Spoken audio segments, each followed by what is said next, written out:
Depuis 8 jours, le paysage politique a un peu changé en France. Le scénario qui était écrit depuis des mois, même peut-être des années, d'un affrontement au second tour de la présidentielle entre Emmanuel Macron et Marine Le Pen, ce scénario est bousculé. Il l'a été par Éric Zemmour et il l'est plus encore aujourd'hui par Valérie Pécresse. Est-ce que ça change quelque chose pour vous? Non, ça ne change rien.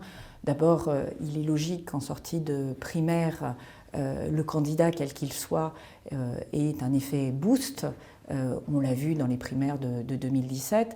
Et je rappelle que Valérie Pécresse fait le même score que Benoît Hamon en sortie de primaire. Donc, ce qui est clair, c'est que ce n'est pas les sondages qui font l'élection, ce sont les Français. Et nous, notre objectif, encore une fois, c'est de continuer à travailler jusqu'au bout.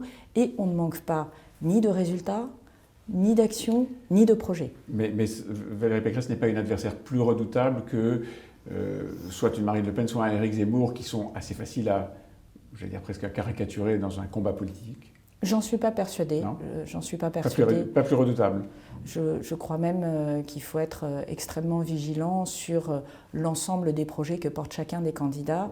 On parle beaucoup du projet de M. Zemmour, ou en tout cas de la candidature de M. Zemmour, parce qu'on n'en a pas vraiment vu le projet. On parle de celui de Mme Pécresse.